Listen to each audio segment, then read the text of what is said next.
Baik Bapak Ibu, Bismillahirrahmanirrahim. Yang terhormat Bapak Ibu guru hebat di seluruh Indonesia ini menjadi pilihannya pilihan ya.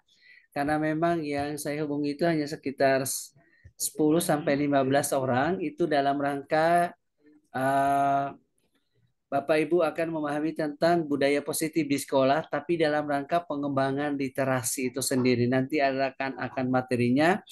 Dan Bapak Ibu sebelum kita memulai, kita akan berdoa menurut agama dan kepercayaan kita masing-masing dan doa dimulai.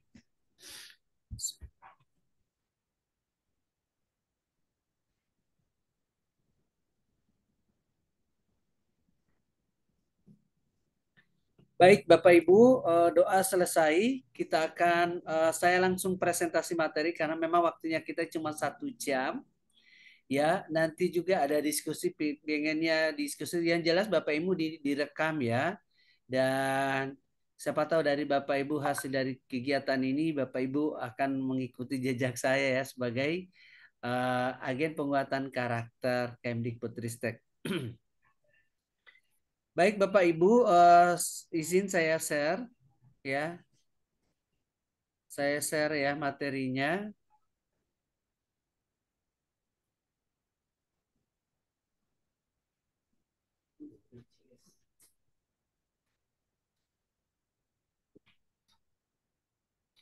Sudah kelihatan Bapak Ibu?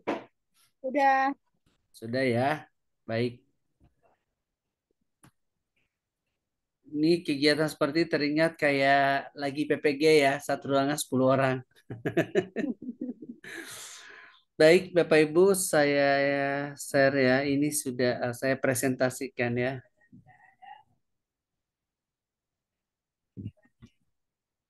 Oke.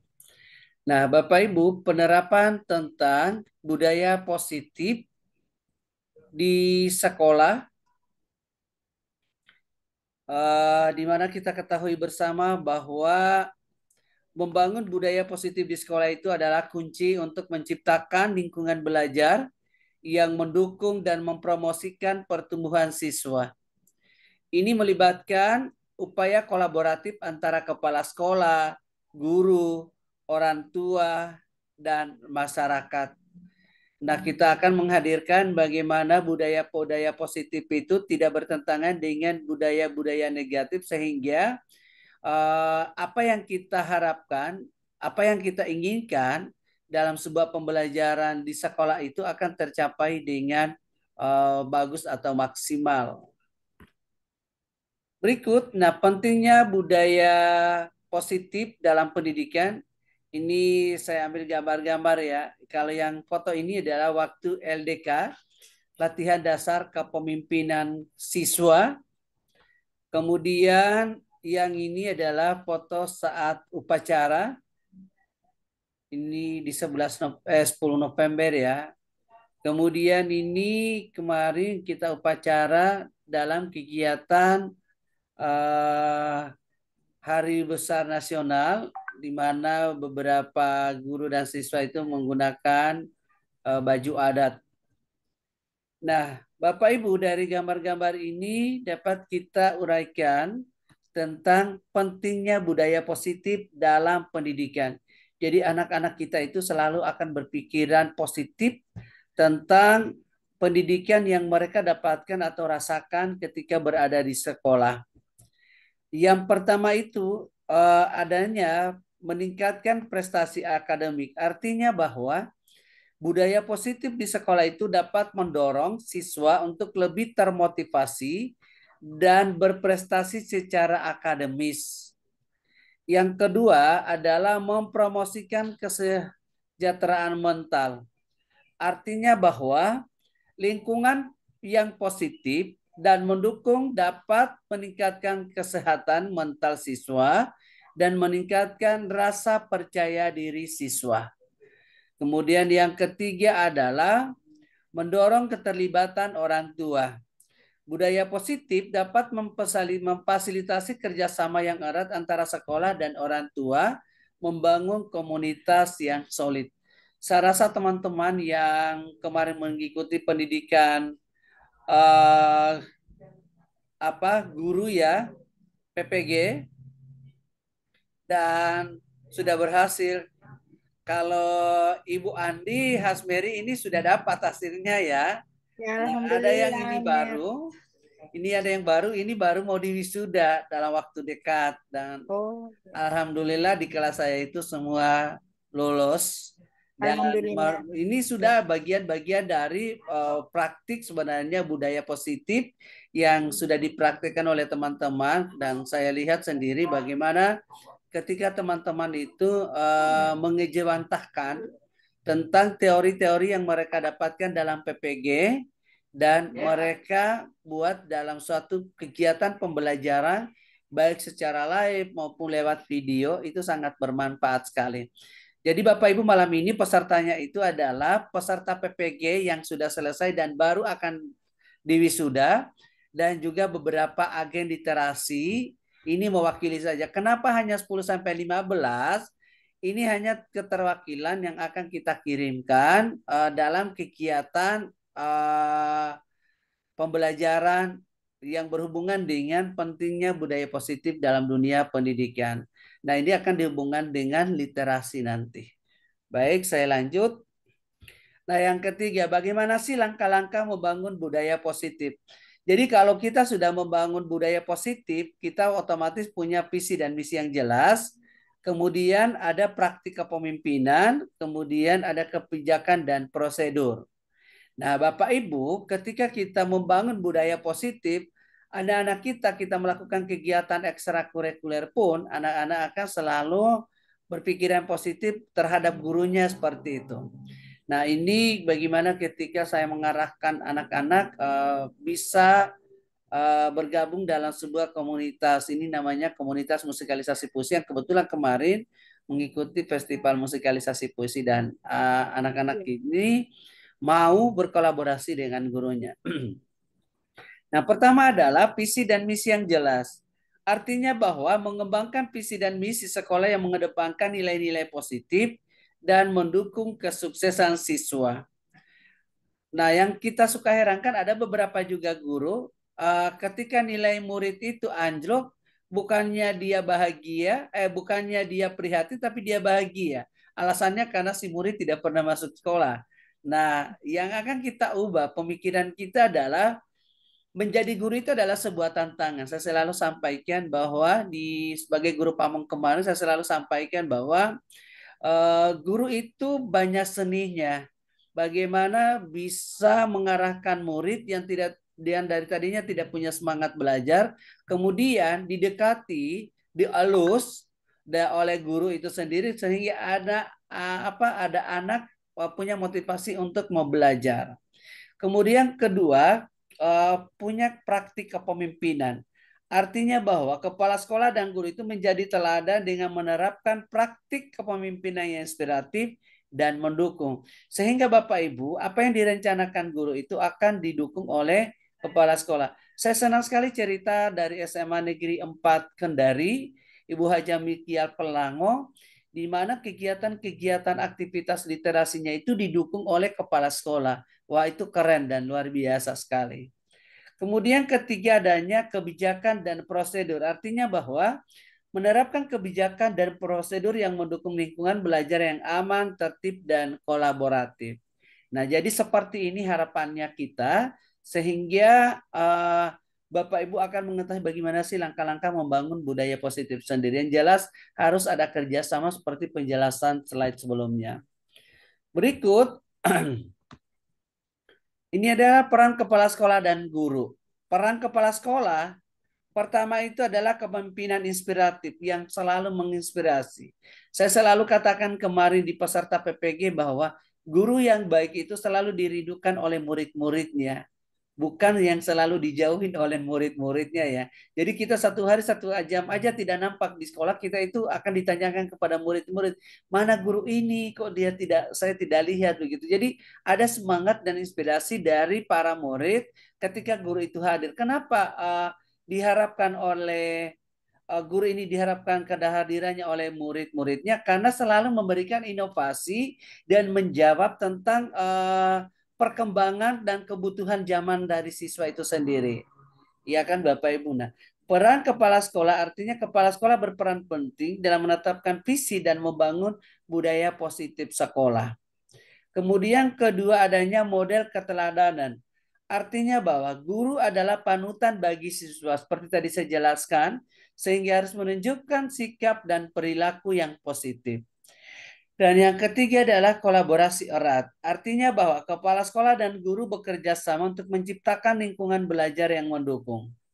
Kemudian pengembangan profesional. Guru terus mengembangkan kompetensi untuk meningkatkan kualitas pembelajaran. Nah, Bapak Ibu semua yang ada di sini yang terundang itu semua pasti sudah tergabung di agen literasi, Bapak Ibu. Kita sekarang sudah menjadi guru profesional. Saya tahu ya Bapak Ibu ya. Yang sebentar lagi peserta PPG yang barusan di tahun 2024 sebentar ini bentar lagi akan diwisuda. Saya tahu Bapak Ibu, ketika sudah menjadi guru profesional, saya selalu katakan Bapak Ibu, dana sertifikasi yang kita dapatkan dari pemerintah itu sisipkan 20%. Dan itu sudah terjawab di guru-guru yang tergabung di Agen Literasi Indonesia yang setiap tahun mengikuti Anugerah Penulis Guru Indonesia. 20% loh Bapak Ibu.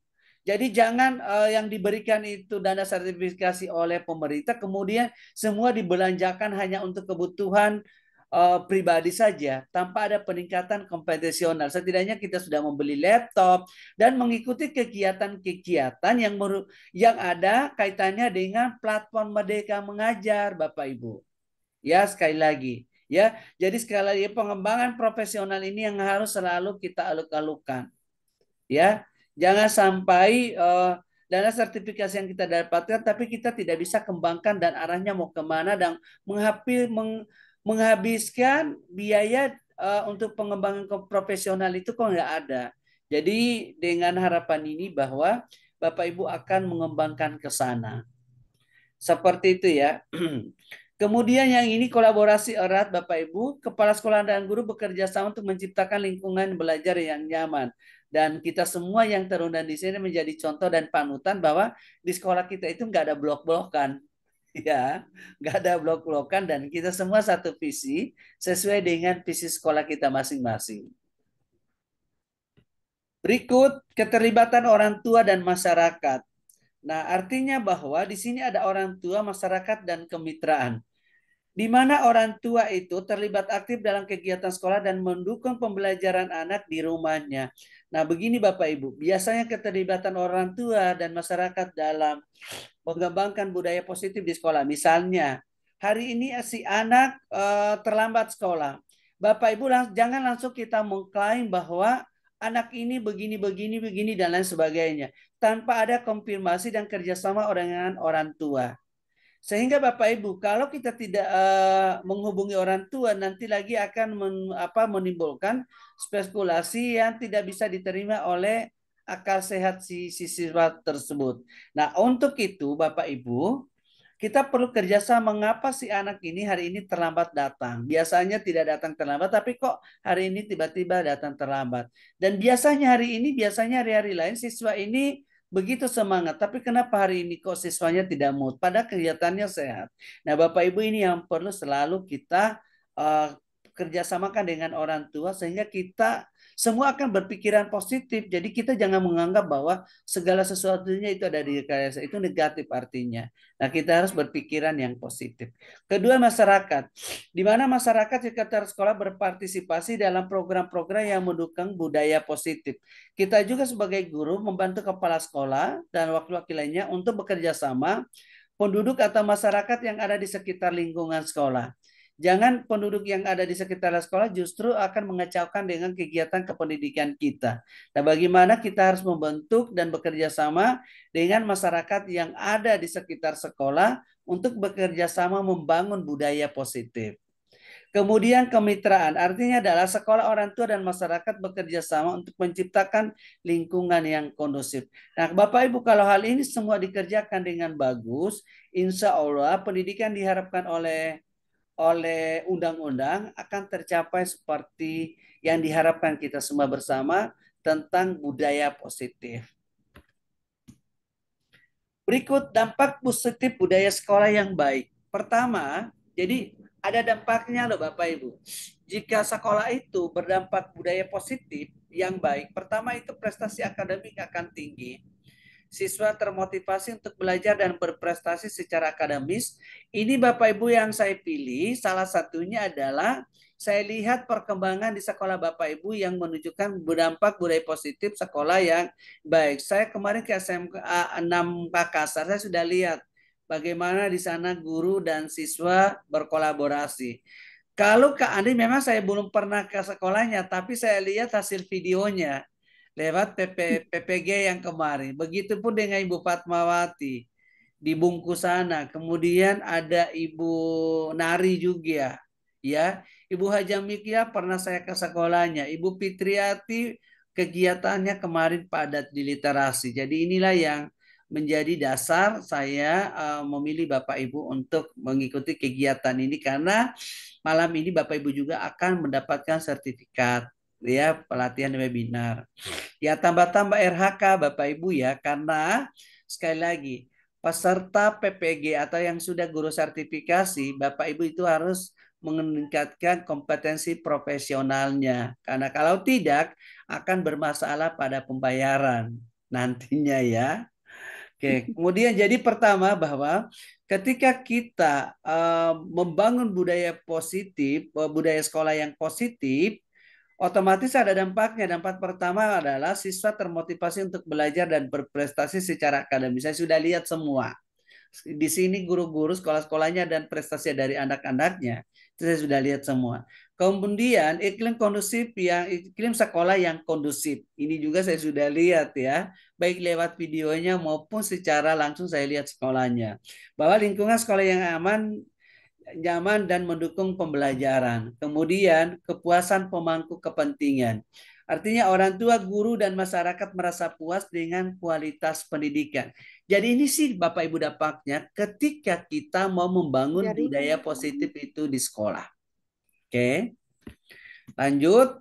Nah, tapi Bapak Ibu di sisi lain juga sebenarnya ada tantangannya loh Bapak Ibu. Tantangan pertama adalah tantangan dan kendalanya ya. Pertama ada resistensi perubahan. Artinya beberapa anggota komunitas sekolah mungkin enggan menerima perubahan. Tapi Bapak Ibu, ketika kita mau menerapkan misalnya, yuk kita menggerakkan budaya literasi membaca misalnya, literasi menulis. Pertama mungkin orang-orang akan ogah-ogahan untuk mengikuti kegiatan seperti ini.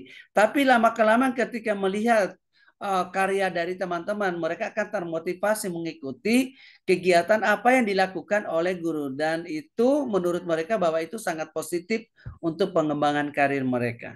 Kemudian kedua kurangnya komitmen. Jika tidak ada komitmen yang kuat dari semua pihak, penerapan budaya positif juga akan sulit. Jadi perlu kolaborasi dalam satu komunitas yang berada di sekolah itu sendiri.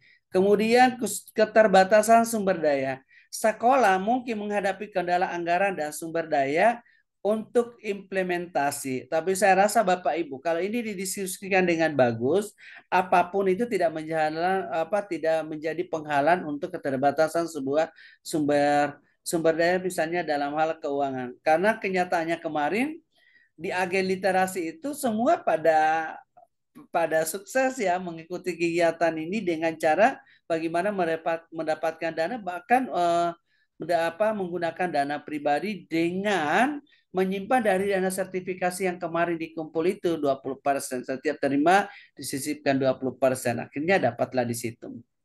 Kemudian berikut adalah dinamika sosial, yaitu artinya latar belakang siswa yang beragam dapat menjadi tantangan untuk membangun budaya yang inklusif. Artinya inklusif ini beragam ya Bapak Ibu ya. Ada beberapa mungkin siswa tidak akan menerima, mungkin tidak sesuai dengan levelnya dan kehendaknya. Tapi ketika kita bisa memperkenalkan bahwa dalam pembelajaran atau menerima sebuah pendidikan, maka anak-anak pun harus menerima dengan apa yang terjadi di lingkungan sekitarnya. Nah, Bapak Ibu, ketika kita bisa menghadapi seperti ini, insya Allah tantangan dan kendala budaya positif akan tersingkirkan begitu. Seperti itu sih ya Bapak Ibu ya. Mudah-mudahan ini penjelasan ini Bapak Ibu ini akan Bapak Ibu bisa ceritakan nanti ke dalam bentuk literasi. Nah, yang berikut Bapak Ibu kita masuk yang ini, membangun budaya positif melalui gerakan literasi, gerakan menulis buku antologi. Buku antologi itu artinya kumpulan lebih dari satu penulisnya. Kalau solo kan sendiri, duet itu kan dua orang ya, trio berarti tiga orang. Nah, kalau antologi lebih dari 10 orang biasanya sampai 30 sampai 50 bahkan sampai 100 orang dalam satu buku di situ. Nah, gerakan menulis buku antologi yang melibatkan pelajar dapat membangun budaya positif di lingkungan sekolah. Saya senang beberapa sekolah kemarin kayak Min 1 Manado, SMA Negeri 4, Kendari, dan beberapa sekolah lain ini sudah berkolaborasi antara guru dan murid untuk menghasilkan sebuah buku. Itu sebuah prestasi yang menurut saya sudah sangat luar biasa ya, di mana melalui proses menulis bersama pelajar dapat mengasah keterampilan, meningkatkan rasa percaya diri, dan memperkuat ikatan komunitas. Ini saya lihat kemarin karena rata-rata kayak kemarin Min Satu Manado nih. Kemarin ketika mereka menulis, mengikuti kegiatan ini, menulis dan sudah ada hasil karyanya, dari situ mereka berani tampilkan teater, tari-tariannya itu luar biasa keren sekali kemarin dan ditonton oleh berbagai apa ya, berbagai peserta dari seluruh Indonesia dan itu menjadi bahan perbincangan. Oh, ternyata teman-teman adik-adik siswa ketika menulis akan berbeda ketika mereka ada peningkatannya Bapak Ibu ya dalam pembelajarannya dan mentalnya pun akan teruji dengan sendirinya. Nah, berikut wujud budaya positif itu apa sih sebenarnya Bapak Ibu? Pertama itu beriman dan bertakwa. Kita tahu profil pelajar Pancasila itu kan ada 6 ya. Beriman bertakwa kepada Tuhan Yang Maha Esa dan berakhlak mulia. Kedua, berkebinekaan global. Ketiga, bergotong royong. Empat, mandiri, kreatif, dan bernalar kritis. Nah, wujud dari semua yang saya sebutkan tadi situ, ya beriman dan bertakwa itu pelajar Pancasila memiliki iman dan takwa yang kuat menjadikan nilai-nilai spiritual sebagai pedoman yang hidup. Itu yang profil pertama.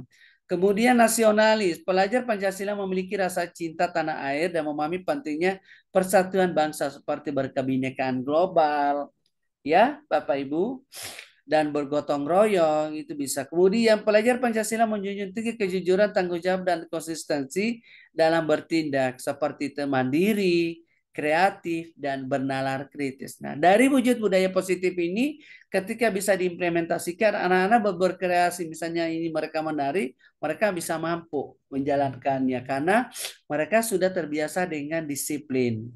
Ya, kenapa disiplin? Karena mereka sudah terbiasa dengan membangun budaya positif dan diwujudkan dalam karya-karya dan prestasi. Kemudian tujuan gerakan menulis buku antologi apa sih sebenarnya? Pertama adalah mengembangkan kompetensi. Mendorong pelajar untuk meningkatkan kemampuan menulis, berpikir kritis, dan kreativitas. Kemudian membangun karakter, menanamkan nilai-nilai positif seperti kerjasama, disiplin, dan rasa percaya diri. Kemudian memperkuat kebersamaan, mengembangkan ikatan komunitas pelajar melalui proses belajar bersama. Ini dalam bentuk ontologi ya Bapak Ibu.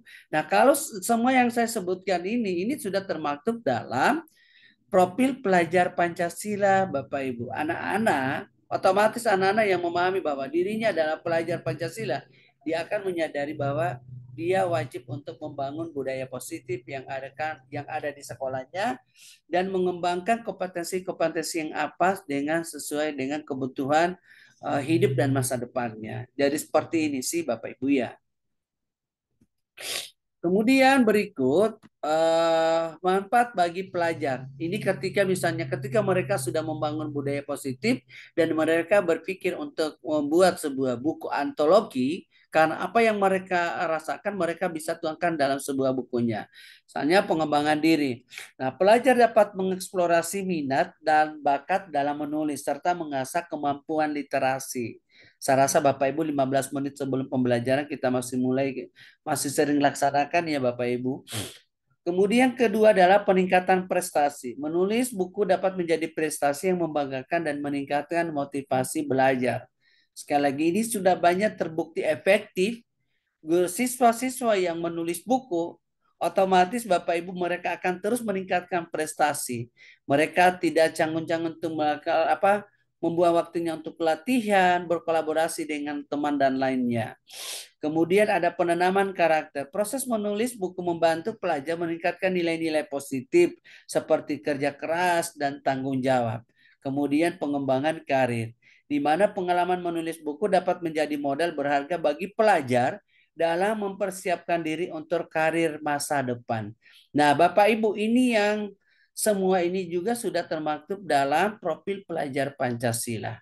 Ini ya budaya, jadi bukan main dasarnya itu tentang budaya positif sendiri yang jika kita alihkan menjadi sebuah eh, sebuah karya prestasi dalam bentuk antologi.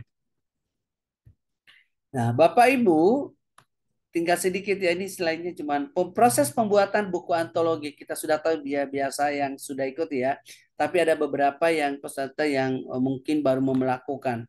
Nah, proses pembuatan buku antologi pertama perencanaan. Pelajar bersama-sama menentukan tema, struktur buku, dan pembagian tugas penulisan. Kayak kemarin di Bin Satu Manado, nanti saya kasih materinya ini ya Bapak Ibu ya. Kemarin di Min Satu Manado itu menulis Sonian 6543, alhamdulillah menghasilkan buku. Di SMA Negeri 4 Kendari itu menghasilkan buku akrostik ya, akrostik larik. Alhamdulillah itu menghasilkan 2 buku. Kemudian di SMA Makassar kemarin juga ada akrostik. Dan guru-guru pun di sini yang sudah terbiasa sudah mengikuti kelas-kelas menulis saya ya Bapak Ibu, yang rencana kelas menulis agen literasi itu nanti kita akan mulaikan Juli. Kenapa Juli? Karena Bapak Ibu sekarang lagi pengisian RHK, sehingga nanti sertifikat Bapak Ibu bisa digunakan untuk bulan Juli sampai Desember. Ya, kalau kita mau buat sekarang, yang ini Bapak Ibu, ini sertifikatnya kenapa hanya saya ambil 10 sampel sampai 15 orang. Ini sertifikatnya akan segera diterbitkan supaya Bapak Ibu masih gunakan di bulan 6 ini. Karena kan sampai tanggal 30 kan penilaiannya. Jadi ini ada 4 JP loh Bapak Ibu ya, webinar malam ini nasional sifatnya ya. Ini seluruh Indonesia, tapi saya ambil dari berbagai sampai di seluruh Indonesia ya. Kemudian editing dan revisi. Pelajar melakukan proses editing dan revisi untuk menyempurnakan tulisan mereka. Ini kemarin sudah semua rasakan bagaimana melolos kurasi. Jadi ketika mereka harus menulis, mereka harus melihat ulang tulisan-tulisannya. Ini bisa nggak lolos kurasi? Nah, ketika mereka sudah melihat kembali, kemudian mengirimkan ke saya, ke Agen Literasi Indonesia, baru nyatakan, oh ini lolos kurasi. Jikapun belum lolos kurasi akan dikatakan ini di bait ini di baris ini masih salah, perlu perbaikan. Jadi seperti itu. Saya rasa teman-teman yang mengikuti kelas-kelas menulis sudah pada tahu. Lolos kurasi dan emoji, ada emoticon ya. Tepuk tangan begitu. Berarti itu udah lolos. Kemudian penulisan. Pelajar menulis konten sesuai dengan bagian telah ditentukan dengan bimbingan guru. Misalnya tadi Sonian. Sebenarnya untuk kalangan siswa ada haiku, boleh. Kalau sendriu jangan, karena sendriu itu berbicara tentang masalah hidup. Kalau haiku itu berbicara tentang pemandangan, itu belum saya berikan. Kalau Sonian bebas bebas tema ya. Uh, Kemudian akrostik tergantung dari temanya yang kita berikan. Akrostik kata tergantung dari tema yang kita berikan. Jadi kalau misalnya kita arahkan semua akrostik kata, maka semua karyanya siswa adalah akrostik kata. Jadi tidak ada campuran. Dalam satu buku itu memang akrostik kata. Ya Bapak Ibu ya. Nah ini Bapak Ibu kalau kita biasakan seperti ini anak, dengan sendirinya budaya positif akan semakin berakar di sekolah itu. Dengan menulis, budaya positif akan terus mengakar di sekolah itu. Sekali lagi Bapak Ibu ya. Nah, peran komunitas dan sekolah. Komunitas belajar misalnya kita ada OSIS ya. Komunitas belajar berperan dan memfasilitasi, memotivasi, dan membimbing proses penulisan buku antologi. Ya, sehingga semua ini akan berpikir positif yang baik-baik, karena kalau mencurahkan buku yang tidak sesuai ya jangan harap melolos kurasi gitu ya. Karena di sini kita bukan curhat-curhatan, karena buku-buku kita itu tentang profil pelajar Pancasila. Kemudian dari peran sekolahnya apa sih? Peran sekolah menyediakan sumber daya, ruang, dan dukungan administrasi untuk kelancaran gerakan menulis buku antologi. Ini perlu kita kerjasama. Jadi pihak sekolah misalnya kita ada rencana membuat buku dan melibatkan misalnya dari 300 murid. Tapi dalam satu buku itu hanya ada 50 orang. Berarti 50 orang ini dikumpulkan dan mengundang orang tuanya untuk bekerja sama. Karena biasanya Bapak Ibu ketika kita mau menerbitkan buku itu dananya harus minimal 5 juta ya sekarang ya. Karena satu buku itu harganya 100.000. Jadi kalau 50 berarti 55 juta per orang itu 100 berarti. Ya, ketika kita mau mencetak buku-buku seperti ini, tapi itu sudah lolos kurasi dan sudah ada nomor yang dikeluarkan oleh Perpustakaan Nasional. Oke, tantangan solusinya pasti ada. Pertama, kurangnya motivasi, memberikan insentif seperti pengharga dan publikasi. Nah, untuk di agen literasi dan sekolah-sekolah lain yang mengikuti kemarin, ketika sudah habis menulis, kita kan sudah memberikan apa apresiasi ya, berikan penghargaan, ruang dan tempat, mereka datang di Hotel Aston, dan lain sebagainya. Begitupun dengan guru-guru di sekolah ketika bukunya datang diupacarakan, penulis-penulisnya dipanggil di depan dan ditonton oleh teman-temannya. Nah, ini satu motivasi. Nah, ini semua Bapak Ibu tantangan dan solusinya akan terjadi seperti ini ketika memang tidak ada motivasi, tidak ada penghargaan. Tapi alhamdulillah kalau kita-kita yang selama ini terlibat dengan saya, Bapak Ibu sudah memberikan itu kan motivasi seperti ini kan. Nah, kemudian kemampuan menulis terbatas, menyediakan bimbingan dan pelatihan menulis intensif untuk membantu pelajar mengembangkan keterampilan.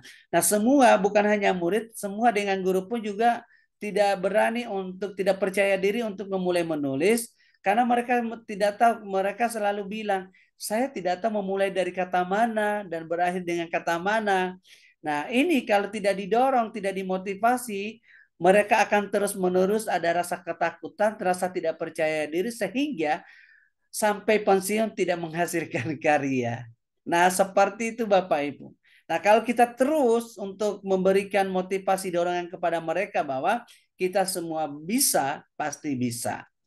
Kemudian kondisi tim menunjukkan koordinator dan pembimbing yang efektif memastikan proses penulisan berjalan lancar.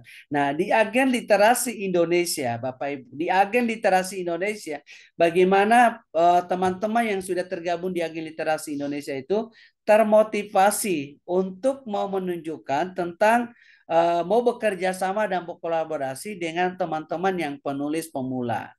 Dan sekali lagi Bapak Ibu, kita satu bulan satu kali buku. Itu biaya yang dikeluarkan hanya 200.000. Nah, bayangin Bapak Ibu. Dalam satu tahun Bapak Ibu sudah menghasilkan 12 buku. Nah, tahu nggak Bapak Ibu, penulis-penulis begini punya pemikiran yang positif, budaya positif yang bangun yang selama ini sudah terbangun bagus, baik dari lingkungan keluarganya dan di bawah dicontohkan di lingkungan sekolah. Nah, seperti itu sih ya Bapak Ibu ya. Oke, dampak jangka panjang gerakan menulis buku antologi. Pertama, ada budaya literasi. Otomatis budaya literasinya bagus, budaya positifnya pun juga akan bagus. Meningkatkan minat dan kebiasaan membaca dan menulis di kalangan pelajar. Otomatis menulis, orang membaca belum tentu menulis. Tapi menulis sudah tentu dia membaca. Gitu ya. Nah, solidaritas komunitas. Dengan jangka panjangnya memperkuat ikatan dan rasa memiliki di antara pelajar melalui kolaborasi. Satu contoh nih, kemarin ya, ketika teman-teman dari Makassar datang di Manado, ketika teman-teman pelajar datang dari Ternate, dari Pulau Jawa, mereka bertemu di Hotel Aston. Mereka bertukar pikiran. Wah, ternyata diam-diam mereka membentuk grup WhatsApp untuk anak-anak ini. Nah, kebetulan ada anak saya tergabung di situ. Saya lihat, wah ternyata mereka diam-diam sudah punya komunitas begitu. Dan komunitas ini ya komunitas memotivasi di antara mereka untuk terus berkarya dan menulis karena pengen ikut tahun depan lagi. Kemudian berikut peningkatan prestasi, memberikan pengalaman berharga dan prestasi yang membanggakan bagi pelajar. Ya, Bapak Ibu ya, mereka orang tua bukan hanya siswa, tapi orang tua pun akan ikut bangga ketika anak yang masih berumur seperti itu, tapi sudah menghasilkan sebuah karya. Nah itu luar biasa. Berikut, nah ini kesimpulannya. Dari semua yang saya ceritakan, ini slide saya ya, cuma 16. Jadi kesimpulannya bahwa penerapan budaya positif di sekolah adalah kunci untuk menciptakan lingkungan belajar yang mendukung. Ini membutuhkan upaya bersama dari seluruh komunitas sekolah. Kemudian rekomendasinya adalah sekolah perlu memiliki visi dan misi yang jelas, kepemimpinan yang inspiratif, kebijakan yang mendukung, serta keterlibatan aktif orang tua dan masyarakat. Nah, kalau ini semua terwujud, Bapak Ibu, apa yang kita inginkan, apa yang kita harapkan, insya Allah akan terwujud. Ya, jadi literasi bagus, generasi akan terus berprestasi. Tapi kalau gurunya kurang literasi, nanti anaknya yang mumpuni literasinya nanti dapat protes dari muridnya nih. Oke, Bapak Ibu, itu dari saya paparan materinya. Dari saya silakan, saya stop. Jika ada yang mau bertanya, disilakan. Ya, ini ada 16 peserta ya. Kita 5 menit lagi berarti berakhir ya. Boleh kita tambah sampai 10 menit. Assalamualaikum warahmatullahi wabarakatuh, Pak. Waalaikumsalam. Iya, Saya diperkenalkan dulu dari ya. Ibu Mikiel Pelango dari Kendari mau bertanya. Iya, silakan Bisa Ibu kedengaran? aja. Bisa kedengaran, Pak, suara saya? Kedengaran sangat jelas. Oke, terima kasih, Pak. Saya sangat apresiasi sekali dengan konsep-konsep Bapak terhadap budaya positif di sekolah. Ini sangat membantu bagi sekolah kita dan sekolah-sekolah yang lain supaya bisa memberikan motivasi kepada siswa untuk bagaimana bisa menumbuhkan budaya literasi di sekolah salah satunya. Pertanyaan saya, apa yang latar belakang apa sehingga muncul permasalahan budaya positif itu di sekolah sehingga banyak sekali tantangan yang dihadapi oleh sekolah? Artinya seperti itu, Pak. Artinya latar belakang apa sehingga muncul budaya positif ini di lingkungan sekolah. Sehingga beberapa guru atau kalangan kalangan yang ada di sekolah itu, termasuk kepala sekolah itu harus kita hadapi dengan cara budaya positif atau menumbuhkan budaya positif di sekolah. Terima kasih, Pak. Itu hanya saya tanyakan tentang latar belakangnya sehingga muncul budaya ini. Terima kasih. Assalamualaikum warahmatullahi wabarakatuh. Iya. Saya langsung jawab ya, latar Ya, belakang yang silakan, Pak. pertama. Iya.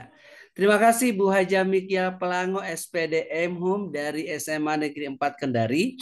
Baik, kalau ditanya latar belakang pertama, ketika kita berdiskusi tadi pagi ya Ibu, saya masih ingat Ibu Haja, Iya. Mm-mm. eh, tentang kegiatan Anugerah Penulis Guru Indonesia kemarin yang sudah 2 kali Ibu Haja terima, baik di Iya. BGP Sulawesi Selatan tahun lalu dan tahun ini di Hotel Aston Manado. Dan ketika Mm-mm. Ibu Haja pulang ke Kendari dan semua bertanya-tanya tentang prestasi yang Ibu Haja bawa, dan Mm-mm. prestasi itu bukan hanya milik pribadi Ibu Haja, tetapi Iya. milik satu sekolah. Karena Ibu Haja bukan atas nama Haja Mikial, tetapi Iya. atas nama SMA Negeri 4 Kendari. Nah, dalam satu sekolah itu orang-orang akan bertanya, apa sih yang menjadi dasar kemudian Ibu Haja bisa membawa banyak piala pulang dari Manado ke Kendari? Nah, orang-orang kan Iya. akan bertanya. Ketika orang-orang itu akan bertanya, satu persatu akan dijawab bahwa ketika saya menerima ini karena ada karya. Saya tidak mungkin berada di atas panggung jika tidak ada karya. Otomatis pemikiran-pemikiran positif kan kita jelaskan secara positif ya, bukan negatif ya. Nah, orang-orang Iya. seperti ini akan diam-diam akan mengikuti jejak ibu Haja seperti itu. Iya. Itu yang kemudian kedua, dari segi muridnya. Murid ya, ketika melihat gurunya berprestasi, itulah media sosial. Bapak Ibu, kalau mau menjadi agen penguatan karakter atau dari sahabat karakter, pusat penguatan karakter, status kita di FB nggak boleh galau-galau Bapak Ibu. Kalau ada satu yang galau itu nggak bakalan jadi APK Bapak Ibu, nggak bakalan. Ya, jadi Iya. kita semua manusia itu punya masalah. Tapi kita untuk di media sosial tidak boleh kita menyampaikan yang galau-galau begitu. Nggak Iya. bakalan lolos kurasi seperti itu. Nah, untuk itu prestasi-prestasi yang kita dapatkan di tingkat nasional itu pentingnya kita untuk apa namanya menyosialisasikannya di media sosial dengan memberi tanda tagar, misalnya Kemdikbudristek, Puspeka, BGP dan lain sebagainya. Nah, dengan dari situ siswa akan melihat apa sih yang menjadi latar belakang kok guru saya berprestasi. Terkadang murid bukan hanya bertanya dari latar belakang si gurunya, tapi bagaimana sih caranya dapat guru saya dapat seperti itu.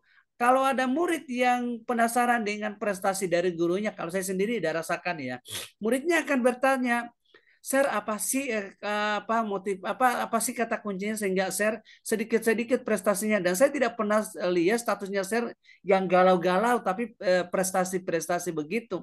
Nah, otomatis Bapak Ibu berarti siswa seperti itu punya penasaran tentang prestasi yang sudah didapatkan oleh gurunya di tingkat nasional maupun di tingkat lain-lainnya seperti itu. Nah, anak-anak seperti itu akan termotivasi dan mendorong untuk mengikuti kegiatan atau jejak yang dilakukan oleh gurunya.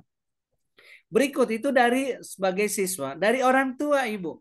Saya Ibu Haja, pengalaman saya yang kemarin ya, saya di FB saya itu setiap ada tahun ajaran baru, saya berkenalan, saya punya waktu ada sekitar 10 sampai 15 menit, saya berkenalan dengan orang tua murid.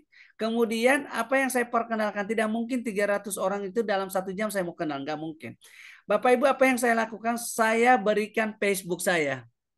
Saya berikan, jadi saya berteman dengan orang tua murid itu di Facebook saya. Jadi setiap hari ada status-status terbaru saya tentang prestasi. Mereka lihat, wah ternyata saya kepingin guru saya ikut seperti ini begitu.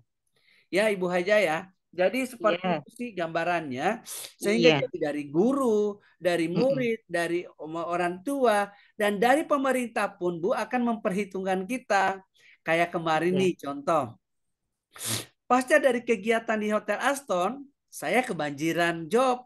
Banyak banyak instansi-instansi yang menjadikan kolaborasi agen literasi Indonesia seperti perpustakaan, Balai Penjaminan Mutu Pendidikan, iya, BGP, Balai Bahasa, itu menjadi mitranya kita sekarang. Karena apa? Mereka melihat, wah ini kegiatan sangat positif. Dan yang sangat terharu kemarin sampai rektor itu meneteskan air mata adalah kita tidak kita tidak mencari dana di luar atau mengharapkan dana dari pemerintah misalnya, tetapi dana yang kita dapatkan adalah dana dan yang diberikan pemerintah dari sertifikasi yang kita sisipkan 20%. Itu orang-orang yang membuat terharu, pemerintah terharu dengan sepak terjang yang kita lakukan semua, sehingga kita semua bisa melaksanakan kegiatan dan memberikan anugerah. Banyak sekali Ipan-Ipan menulis. Makanya Bapak Ibu, kalau mau mengikuti Ipan menulis, tanya ada nggak anugerahnya. Tanya ya Bapak Ibu. Jadi ngapain kita ikut-ikut apa Ipan-Ipan, kemudian tidak ada penghargaannya.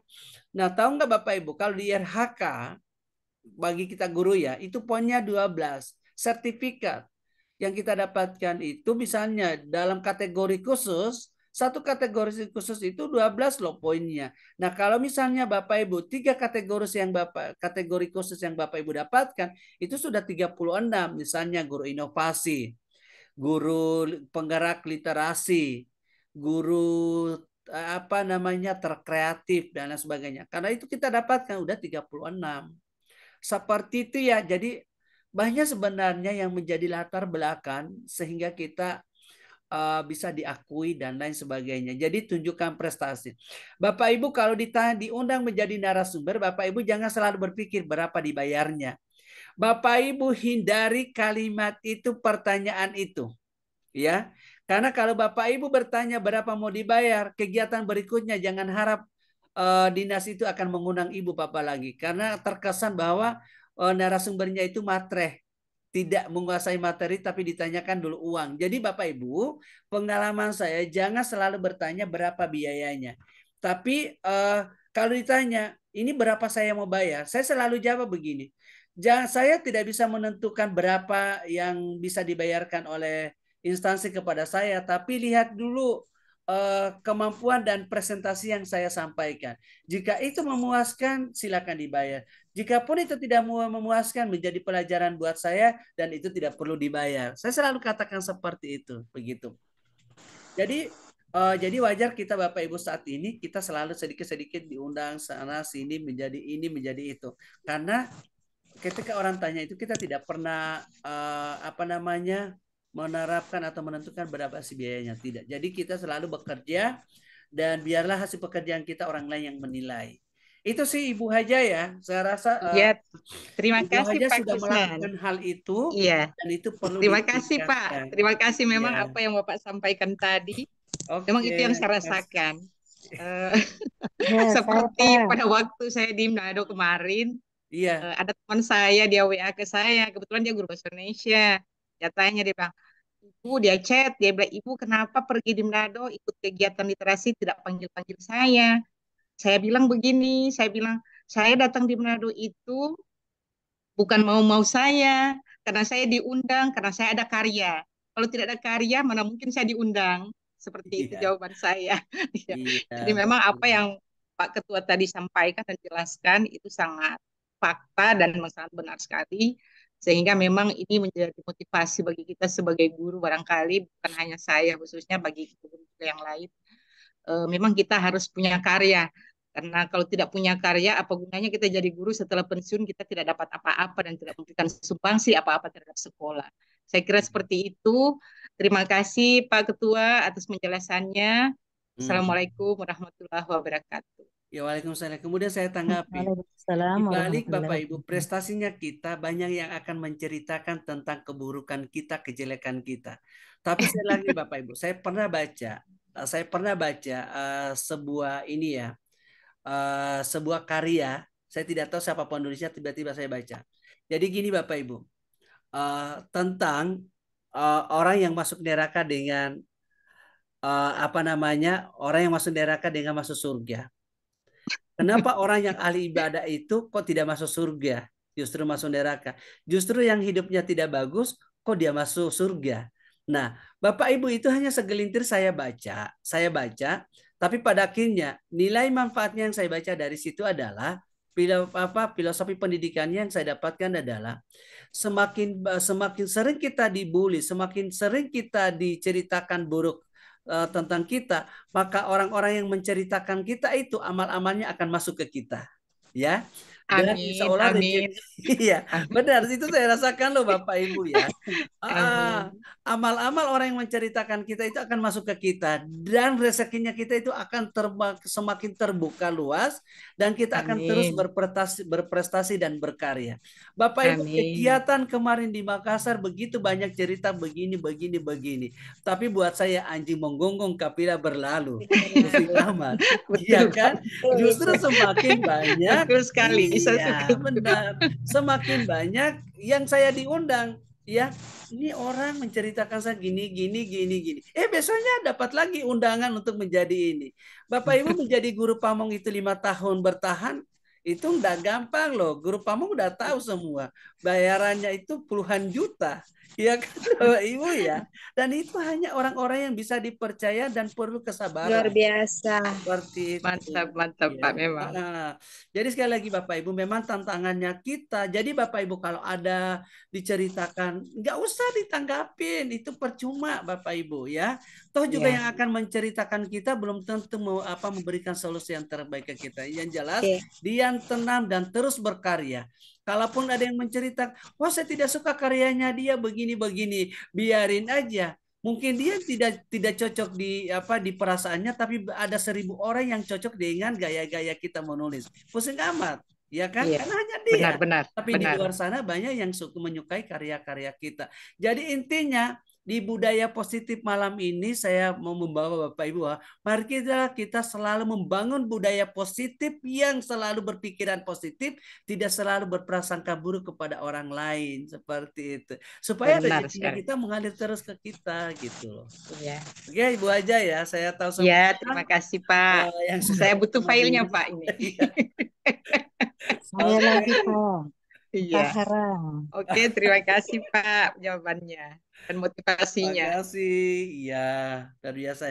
Ini memang hanya pilihan yang saya undang malam ini ya. Jangan lagi. Ini pasti ada yang bertanya, Pak, ini tidak ada yang ini. Kenapa Pak saya tidak diundang? Hanya ini yang diundang. Saya bilang kalian saya tidak undang berarti kalian itu sudah hebat. Saya bilang begitu. Jadi seperti Terima itu kasih, Bapak Ibu ya. Dinda. Insya Allah tahun depan kita semua ketemu di Maluku Utara. Oke? Amin. Amin, amin, Amin. amin. Iya. Ada lagi Bapak Ibu masih ada satu Ya, pertanyaan. Jika Pak sudah Harapa. Oke, Ibu Muhaja Mutahara. Silakan Ibu Haja Makassar ya. Saya mana Makassar, mantan Ketua Panitia Anugerah Penulis Guru Indonesia tahun 2023 ya di BBGP Sulawesi Selatan. Silakan Ibu Haja. Yang kemarin Ya, datang di Manado juga ya. Suami satu dengan keluarga. datang. Akhirnya Alhamdulillah. eh, Ketinggalan tertunda pesawat berapa yang hari membawa karena berkah, pesawatnya ditunda ya Bu ya. memilih menambah ya.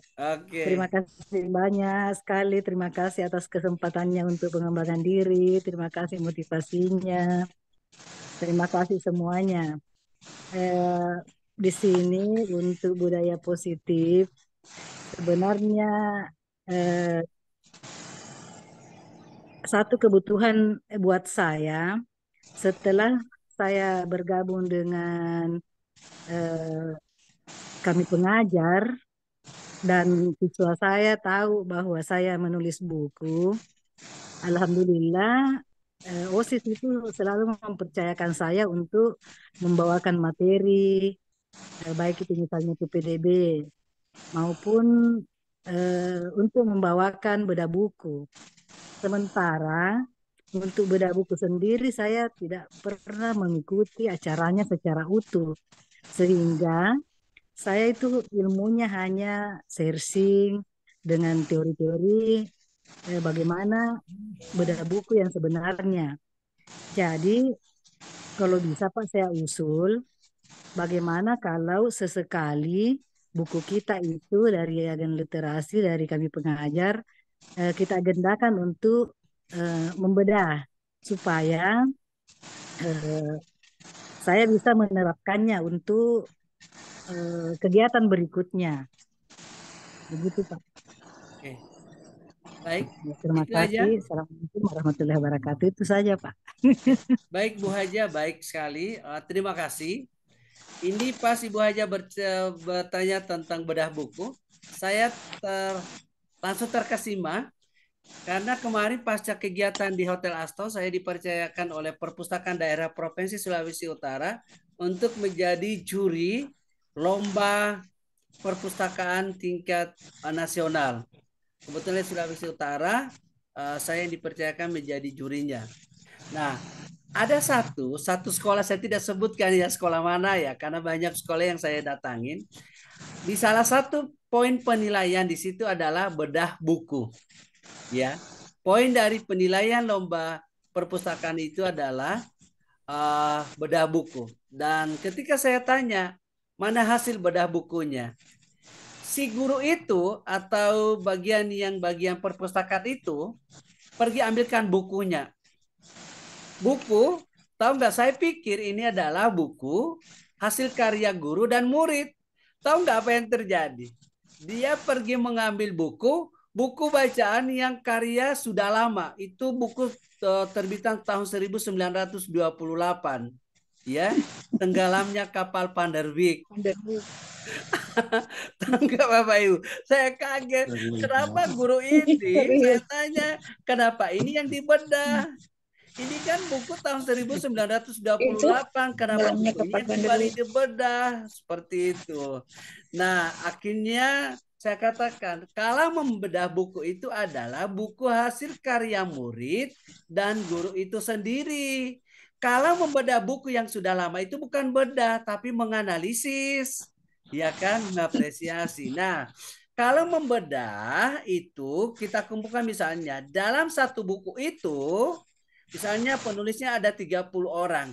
30 orang itu kita jadikan narasumber.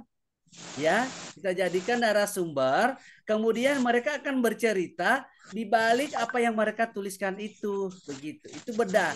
Habis itu kita akan bertanya, kemudian mereka menjawab, "Oh, begini." Jadi gini Bapak Ibu, di puisi itu, di karya-karya sastra itu banyak yang rahasia-rahasia yang terselip yang hanya ditahu penulisnya dan Tuhan yang tahu. Pembaca itu serba bertanya karena di karya sastra itu semakin sulit pembaca memahami karya sastra kita, karya kita, berarti semakin mumpuni dong karya-karya kita, ya kan? Orang-orang kan bertanya seperti apa. Nah, itulah artinya perlunya bedah buku, dibedah. Jadi kita tampilkan, kita hadirkan penulisnya untuk menceritakan apa sih yang melatar belakangin mereka sehingga menulis seperti itu. Dan itu insya Allah Ibu, di bulan tahun 2024 ini menjelang kegiatan di Maluku Utara, kita nanti setiap 3 bulan akan bedah buku. Mungkin 3 buku yang akan kita bedah. Satu kali dibedah 3. Begitu ya. Nanti juga berikut, nanti kegiatan di Maluku Utara kita sudah ada acara bedah buku. Tapi bedah buku ini kita akan menghadirkan pakarnya. Misalnya pakar untuk puisi, misalnya kita hadirkan di situ. Kemudian kita berikan buku itu, kemudian dia baca, habis itu dia akan bertanya kepada para penulisnya. Itulah konsep-konsep dari bedah buku. Kemudian kita berdiskusi. Kalau mau mengubah buku itu sudah tidak bisa Ibu, karena sudah dikeluarkan, sudah dicetak dan sudah keluar nomor QRCBN-nya. Kan nggak mungkin lagi ya. Jadi buku yang dibedah, buku yang dimaksud dibedah itu adalah buku yang sudah diterbitkan dan sudah ada nomor pengakuannya, dalam hal ini nomor QRCBN-nya dari penerbit begitu. Kemudian tugas kita membedah. Membedah maksudnya supaya menceritakan tentang asal muasal sehingga buku ini terjadi, sehingga orang-orang tertarik untuk menulis buku kita. Kayak Sonian kemarin, Sonian ya, tapi penulisnya cuma Sulawesi Utara, itu pernah kita bedah bukunya. Kita pernah bedah bukunya, pada akhirnya ada salah satu penulisnya meninggal dunia. Tapi untungnya kita sudah bedah bukunya, buku itu, kemudian orang yang meninggal. Ternyata dia menulis tentang Sonian itu, ternyata si ibu itu dia beberapa kali gagal dalam percintaan. Nah, itu di suami ketiga ini, dia kan bukan dari Manado ya. Dia datang di Manado ini hanya untuk mengikuti suami yang ketiga. Jadi dia meninggalkan segala harta dan apanya di kampungnya, kemudian hanya mengikuti seorang laki-laki yang menjadi suami ketiganya. Ternyata itu yang membuat dia tuliskan dalam bukunya itu, dan dia ceritakan ketika acara pembedahan buku. Tahu nggak Ibu apa yang terjadi? 1 bulan kemudian si ibu itu meninggal. Nah, pesannya pada saat itu luar biasa, banyak yang menangis dan lain sebagainya. Ternyata ibu itu menulis karena dia beberapa kali gagal dalam percintaan, dan di akhir dari hidupnya dia menemukan cinta sejati yang dia tidak pernah dapatkan dari laki-laki sebelumnya. Tapi di akhir cerita dia bahagia, walaupun nanti sudah berujung maut. Ternyata ibu ketika menulis itu dia udah sakit gitu, dia udah rasakan sakit, tapi kami lihat sehat gitu, dan itu sangat bagus. Itu sih perlunya kita bedah buku. Dan Bapak Ibu yang di sekolah-sekolah lain, ketika misalnya Ibu Haja Mikial ada atau Ibu Fitri yang bukunya udah ada dan siswanya, silakan bikin acara bedah buku secara pribadi di sekolah. Dan caranya seperti itu, panggil, jadi undang, ada penontonnya, ada yang mau bertanya, kemudian narasumbernya itu adalah yang penulis, kemudian mereka menceritakan di balik tulisan-tulisan itu. Jadi artinya pembedahan itu adanya perlunya pengakuan dan perlunya pemahaman tentang isi buku yang disampaikan.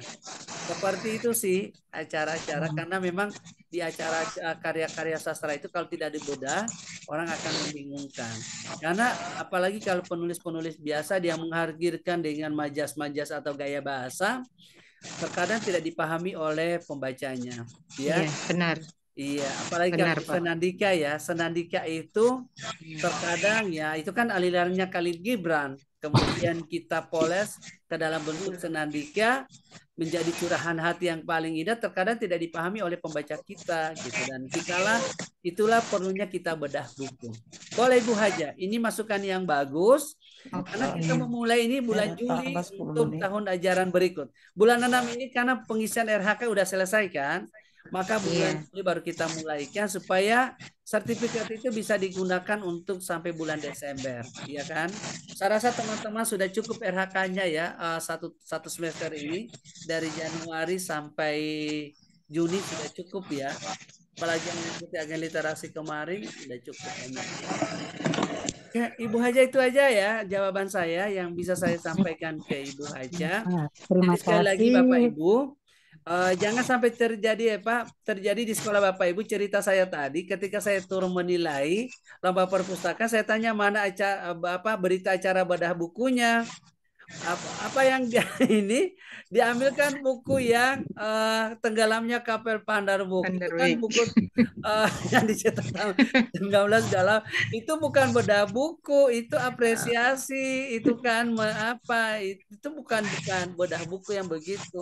Bedah buku itu buku yang terbaru diterbitkan, dikeluarkan oleh Perpusnas, kemudian kita bedah diskusi bersama. Jadi ada hal-hal yang tertentu tidak dipahami dalam bacaan itu, kemudian orang bertanya begitu. Coba Ibu aja praktekkan kalau ada bukunya. Atau pokoknya yang tidak punya Ya, buku, coba praktekkan di sekolah. ya saya Siap, sebenarnya siap. saya lakukan Pak kurang lebihnya sudah seperti itu. Tapi pernah juga dalam sebuah webinar saya bertanya, justru jawabannya itu bukan yang penulisnya. Jadi saya pikir apa bedanya dengan resensi? Kalau begitu saya pikir kalau resensi penilaian dari pihak luar, justru beda Iya, buku itu justru harusnya orang yang memahami isinya, yaitu Iya, penulisnya. iya. Ya, jadi yang saya lakukan memang adalah buku karyaku yang saya beda. betul. Tapi Buku karya ya kita Ibu karena aja yang ya, dibedah. Kalau nah resensi karena itu mempertimbangkan keburukan, kelebihan, dan ya, kekurangan dari buku orang lain. Itu resensi. iya betul. Iya. Dan ternyata jawabannya sama ya apa peserta di webinar itu seperti itu. Jadi saya pikir akan lebih bagus kalau kita lakukan dulu untuk buku-buku kita yang pernah terbit di Badan Literasi. Boleh, boleh. Nah, Banyak Pak. Iya, oke, baik. Terima kasih ya pertanyaannya. Ini saya Bapak Ibu kan sibuk sekali ya. Selalu diingatkan, Pak Kusnan kapan dong? Di chatting aja. Pak Kusnan kapan dong? Kita mulai ini, kita mulai apa namanya? Kita mulai bedah buku. Nanti diingat-ingatkan aja. Gitu ya. Terkadang saya tidak lupa. Oke, Bapak Ibu, ini sertifikat ini namanya Bapak Ibu sudah saya foto di kolom chat ya di ini. Sertifikatnya akan saya segera kirim ke Bapak Ibu semua ya. Ini ada 16 peserta. Ini sudah sesuai dengan harapan ya yang dimintakan. Dan sertifikatnya akan segera saya kirim. Sekali lagi closing statement saya Bapak Ibu. Saya Maluku semua ya, insya Allah kita semua Maluku ya. Oke Bapak Ibu, closing statement saya pada malam hari ini, marilah kita membangun budaya positif dengan menggerakkan literasi yang ada di sekolah, dan marilah kita menyatukan persepsi kita untuk kemajuan anak didik bangsa kita. Lebih dan kurangnya mohon dimaafkan. Billahi taufiq wal hidayah. Wassalamualaikum warahmatullahi wabarakatuh. Waalaikumsalam Waalaikumsalam warahmatullahi warahmatullahi wabarakatuh. Terima kasih wabarakatuh. Pak Ketua. Terima kasih Indah. Filenya Pak Ketua, filenya. Oh Iya, iya, kalau saya filenya kirim, dong. saya kirim.